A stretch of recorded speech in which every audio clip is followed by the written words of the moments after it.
Magandang tanghali po sa inyong lahat mga kapuntos, at sa oras na ito, meron naman akong bagong feature na naman sa punto por punto, kung saan dito naman is isang albularya ang nagtanong, no? Hindi ko akalain na meron pala nakapagtanong sa amin na albularya. Isang albularya nagtanong sa punto por punto kung ano yung ginagawa niya, tama ba yun o mali. Brother Wendell naman agad sumagot.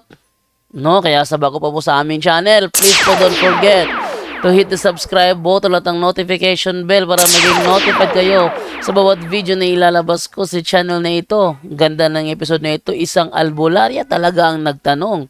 Pakinggan na po natin ang sagot ni Brother Wendell.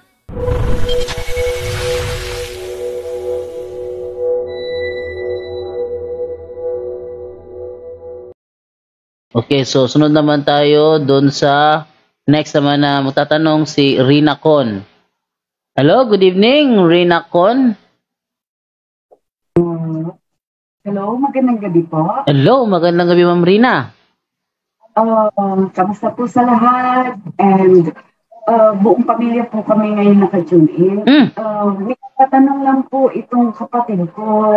Kasi matagal ko nang gusto itanong kay Brother Wendell. Hinintay ko lang po makauwi ako para makasama ko po yung mga kapatid ko. Okay lang po ba yun? Yung kapatid ko po ang magtatanong? Sige, okay po. Very welcome po. Salamat po. Magandang gabi po sa inyo. Mayroon lang po ako kasi gusto linawin. Tungkol sa mga gawain ko rin naman po. Pero confess ko na ito sa simbahan, sa pari mismo. Kasi nagtatawas po ako sa pamamagitan ng tubig, tapos yung kandila, para mag-form kung anong klase ang mga sakit ng tao. Kung meron bang galing sa underworld o kung ano po o mga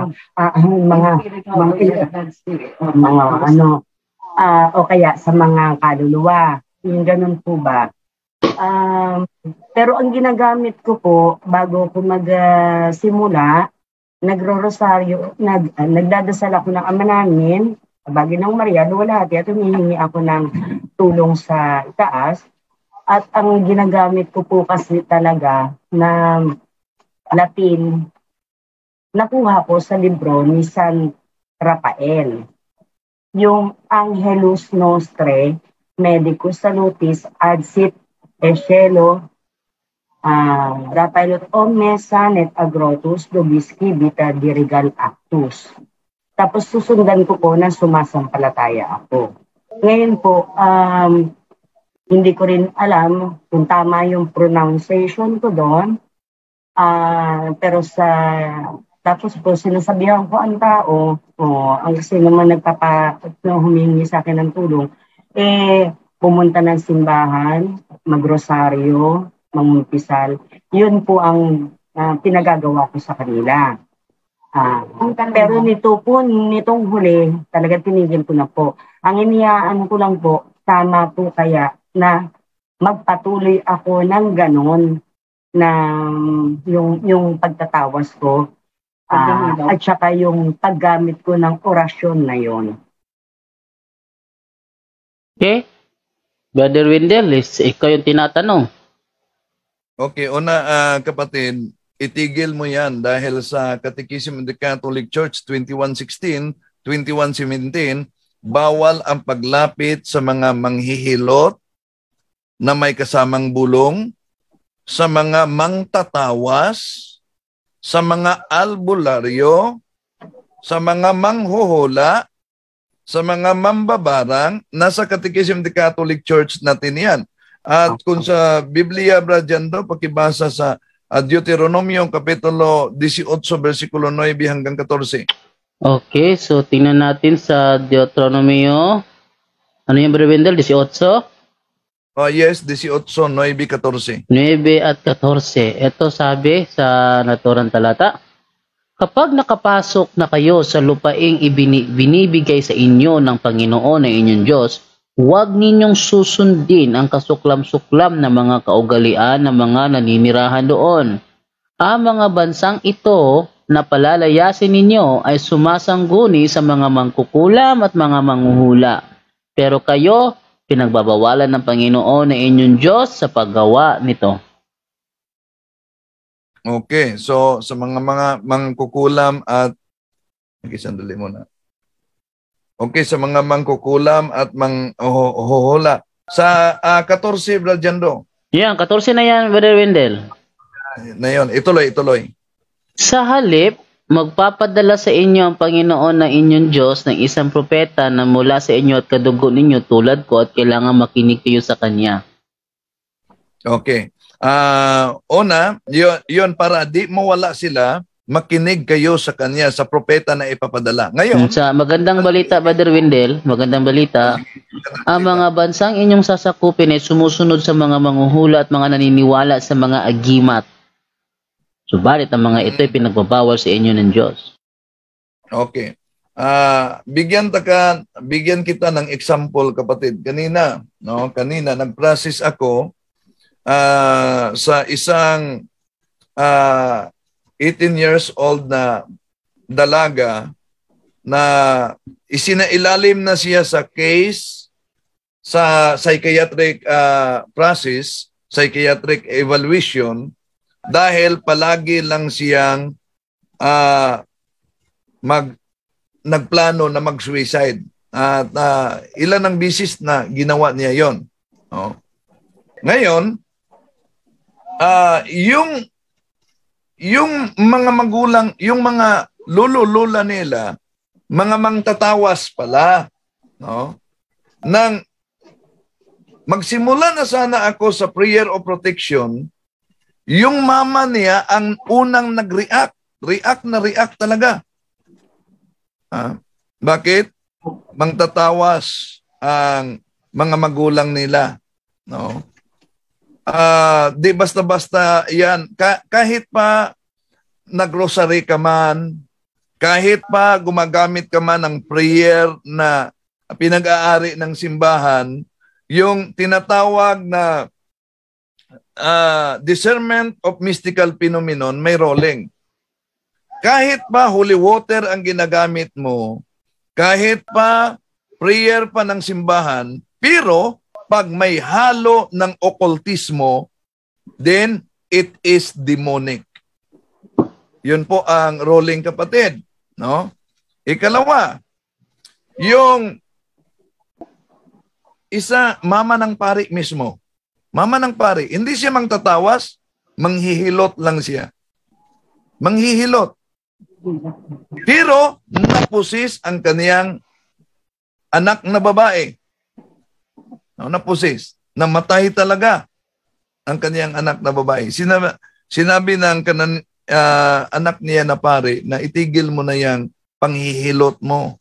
No? Dahil meron silang retreat sa mga kaparian na nagiging speaker si Father Winston Cabading noon. Itigil, hindi tinigil. Nagka-problema naman ang kanyang asawang lalaki. Merong lagnat na kahit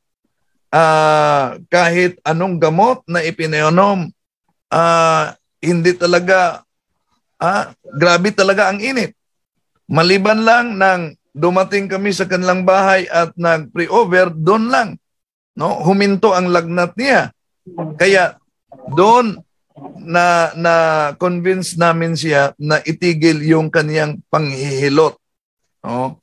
So, ang ganun kasi na, lalo na kung healing ministry sa simbahan, healing ministry, dapat merong spiritual director na pare para magabayan. Dahil ang demonyo, isa sa kanyang taktika ay deception. Kaya, kung ginagamit mo ang prayer ng simbahan, ginagamit mo ang Latin prayer, ipatuloy ba yan? O na itigil mo yan? Kailangan pa yan na ma-renounce. Kung meron ka na kilala na exorcist sa diocese niyo, dapat doon ka lalapit para ma-renounce yan. Ano po Brother yung Joe? Father Wilmer, brother, no? Naghihilot po ako, pero nagpasailalim din naman ako sa massage therapy. Kaya marami naman ang hindi hilot, kundi masahe. Okay lang naman din po ba yun? Depende po rin, kapatid. Ang una, okay ang masahe, pero depende kung ang nagmasahe, wala bang contamination ng occultism. Dahil yung pagiging mangtatawas ay occultism yan. Mariing ipinagbabawal yan sa Catechism of the Catholic Church 21:16, 21:17. Kaya, halimbawa, ito kapatid, merong isang miyembro ng exorcism office sa isang archdiocese, hindi ko na lang pangalanan. Miyembro siya. Isang lay na miyembro sa Office of Exorcism, Deliverance and Healing Ministry. Nang nakita niya, nang magmisa ang pari, makita niya ang Kristo na sa altar dumudugo. Yun kadalasan, para sa kanya, milagro to. Siya mismo ang makakita ng Kristo na dumudugo. Kaya nagpa-advise siya sa isang exorcist nang tiningnan ng exorcist ang kanyang salinlahi, meron pala silang mangtatawas at manghihilot na ninuno. Kaya, sabi ng exorcist, tumigil ka muna sa pagiging kaanib sa exorcism office.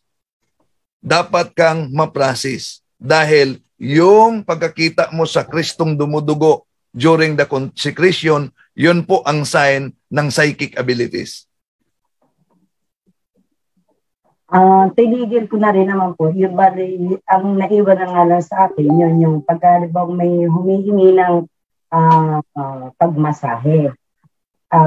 Nung masabihan po ako ng pare, na itigil ko nga rin po kasi nag-open naman po ako sa pari noon na pati yung pag-pronounce ng Latin na ginagamit ko. Ang inano nga lang po sa ngayon, yan nga po, binigyan niya ako, mag-ama namin ako, lagi noong Maria. Pero yun nga lang po, talagang nasa lahi palibasa namin. Ang lola ko po ay babaylan. Kaya ganun. So, yun po, contaminated po ba kaming lahat? Kasama pa rin yun. Although na, halimbawa, kung ako nagpupunta na, halimbawa, kunwari sa Quiapo, tapos nag-ano ko ng simba doon at humihingi ng tulong, ng awa, nagro-rosary, nagnunubina ng 9 days, kulang pa po ba yun? Una, ang contamination di basta-basta matanggal. No? Although, ang kumpisal ay importante siya dahil siya ay sakramento at higit siya sa exorcism dahil ang exorcism ay sacramental, ngunit kailangan sa kumpisal yung tunay talaga na act of contrition para totally maliberated sa contamination. No? Kaya, kung babaylan pa ang mga ninono, dako talaga, malaki talagang epekto yan. Pwede bang lahat? Pwedeng lahat. Dahil sa paliwanag ng simbahan, kasi kung sakali babaylan ang ninono, lalo na kung hindi niya naisalin ang kanyang kapangyarihan nang namatay siya, hindi niya naisalin. Kung sakali naisalin niya, yung tumanggap sa kanyang kapangyarihan bago siya namatay, 90% na demonyo ang natanggap niya sa naisinalin sa kanya. Yung tinatawag na 10% ay na-distribute yan sa lahat ng mga anak at sa lahat ng mga salinlahi hanggang sa ika-6 na salinlahi. How about, yun na, 10 lang, pero na-distribute pa rin. Yung open ang psychic abilities, ibig sabihin, yung third eye, open ang third eye niya, ibig sabihin, malaki ang bahagi na natanggap niya. Okay. How about kung ang babaylan na namatay, hindi niya naisalin sa isang tao ang dala-dala niyang kapangyarihan. Ibig sabihin, dinala niya sa kanyang kamatayan yung kapangyarihan niya. Ibig sabihin, hindi 90% ang nasalin sa isang tao. Yung 100% ang na-distribute talaga sa lahat ng mga kapatid, apo, hanggang sa ika-6 na salinglahi. Kaya, mas mabuti na makipagkita talaga sa exorcist para magabayan kayo kung ano ang dapat gawin para sa healing of family tree. Brother Wendell, mayroon din po kasing gumugulo matagal na sa isip ko. Siguro nasa second year high school po ako, na ang panaginip po ba may posibilidad na may pahiwatig sa iyo? Una, kapatid, yung panaginip, diyan dadaan ang demonyo sa atake. Halimbawa, yung iba, nananaginip ng Birhen Maria, nanaginip ng mga anghel, huwag agad-agad maniwala tungkol dyan. Dahil demonyo mahilig sa deception. At yung iba, mananaginip na sila'y lumilipad. Yung iba, nanaginip ng ahas. Ang iba, yun ang peligro. Yung nanaginip na may gustong makipag-asawa sa panaginip. Dahil o kaya ikinasal sila sa panaginip o nagtalik sa panaginip, yan, diyan napapasok ang spirits of incubus. Kasi po, bali na nanaginip na ako, yan, parang katulad ng sinasabi ninyo, na may pinuntahan ako isang magandang lugar, tinatawag nga daw ako ng isang lalaki na nakasuot ng kulay puti pero hindi niya nakita yung mukha. Ang nakita ko lang ay blue eyes niya. Ngayon, maliwanag na maliwanag, ang inakyat kong hagdan is marmol siya talaga, na kailangan talagang nakapaa ka. Kaya habang nagdadasal ako ng sumasampalataya, inabot niya yung kamay ko, ang sabi niya sa akin, hindi mo pa ba ako nakikilala? Sabi ko, hindi po kita kilala. Ngayon, humihingi ako ng tulong, Diyos ko, wag mo kong pabayaan. Ngayon, sa paulit-ulit ko sumasampalataya, hindi mo akong tinatawag. Pasensya na po, hindi ko po kayo kilala. Ngayon, dinala niya ako, tawag ka ng babae sa itaas. Ang ibinigay ng babae sa akin ay isang buong rosaryo. Rosaryo at saka isang bulaklak na na rosas. Ang sabi niya po sa akin, bumalik ka sa nanay mo, mahalin mo siya, at ipagpatuloy mo yon hanggang sa dumating ang panahon na ikay makababalik din. Yun po ang niya. At ipagpatuloy ko lang daw po ang pagrosaryo, dinala niya ako sa isang lugar na para bang purgatorio. At saka isang kumukulong parang asupre. At doon po, nahawakan ako isang tao na hindi ko siya kilala kasi inaagnas na siya at sumisigaw na maawa ka, ipanalangin mo kami dahil binigyan ka ng pagkakataon daw ng babae na yun ay para bang magdasal ako para sa mga kaluluwa. Na siya naman po ngayon ang nangyayari na ituro sa amin ng aming ina na magdadasal naman po siya sa mga patay, yung ganun po. Yun po ba, ang pagdadasal ko po ba sa patay ay maaari ko ipagpatuloy o makabibigat pa sa kaluluwa. Kasi sinasabi ko rin naman po kasi sa iba, minsan tumatanggi na rin ako, sa simbahan na kayo magparisa, pero mas gusto nila yung magdasal sa patay. Okay. Unang kapatid, pwede mong ipagpatuloy yung pagdasal sa patay provided na kung maari gawin mo according to the intentions of the church, proper morality, proper faith, at kung maari mas mabuti na mangungumpisal ka kada buwan, no? Every month. Dahil kahit pa gaano kataas ang dasal natin, kung wala tayo sa state of grace, Isaiah Kapitulo 59, versikulo 2, hindi tayo maririnig ng Diyos. Ikatlo, wag agad-agad maniniwala sa panaginip. Dahil kahit tayo'y natutulog, lalo na pag open ang psychic abilities, sila'y mag-communicate sa atin sa pamamagitan ng panaginip. At kung sila'y mag-communicate sa atin sa pamamagitan ng panaginip, lalo na magbigay sila ng 99% totoo na kapaniwala talaga, totoo. Pero mag-ingat sa 1%. Dahil parang bitag yan. Gigibain niya ang 99. So para safe, huwag agad maniwala kung anong ibig sabihin sa naturang panaginip. Meron bang pagkakataon na nanaginip ka, yung panaginip mo ay nagkatotoo? May panaginip po ako na nagpakita sa akin ng malinaw na malinaw. Para bang, kumbaga, parang piyesta siya. Pero maliwanag na parang ang sign niya sa akin is parang bang may celebration na magaganap na kung titingnan ko is may mamamatay. Yun po.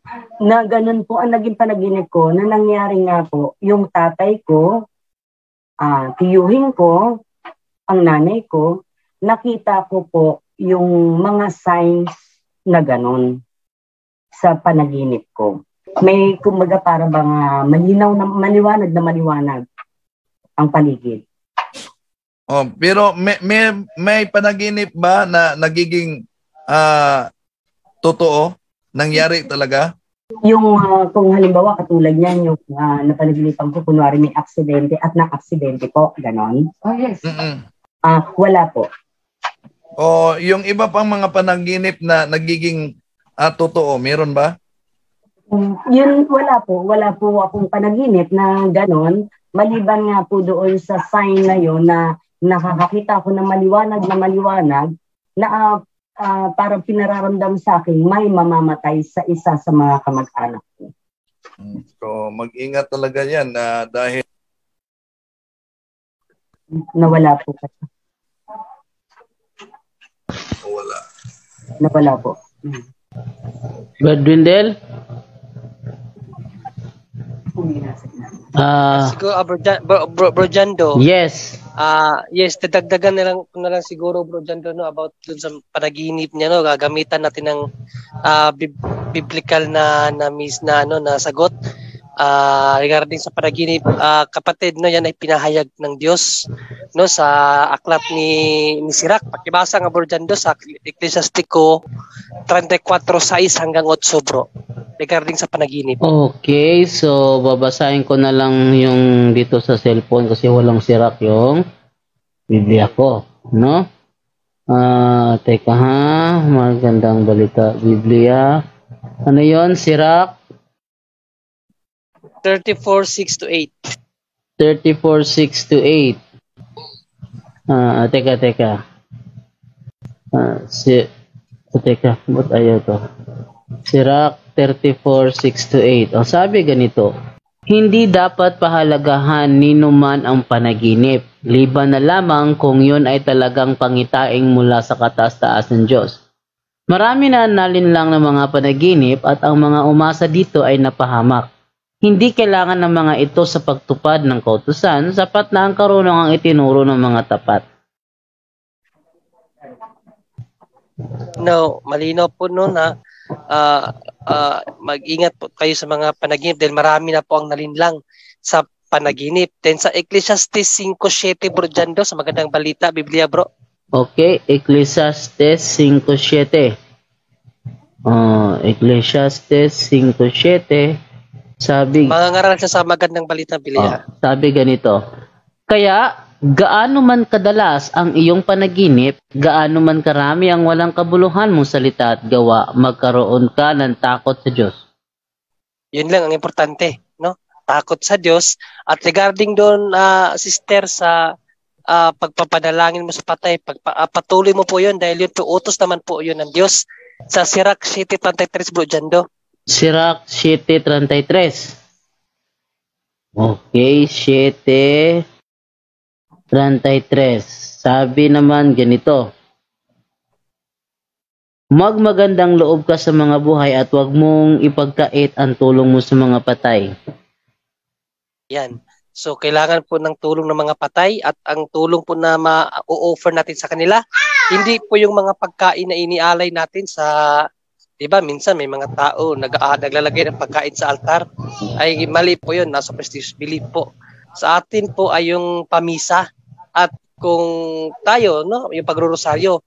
Pero dapat po nasa state of grace tayo para marinig ng ating Diyos ang ating panalangin para sa kanila dahil sa Kawikaan 15:8, 29, Bro Jando. Ano yan? Kawikaan? 15:8, 39 ba yun o 29? 15:8, 39. Kasuklam-suklam kay Yahweh ang handog ng masama, ngunit sa panalangin ng matuwid, siya ay natutuwa. Then 39. Okay, ulang 39, 33 hanggang 33 lang. 29. Pinakikinggan ni Yahweh ang daing ng matuwid, ngunit ang panawagan ng masama ay hindi dinirinig.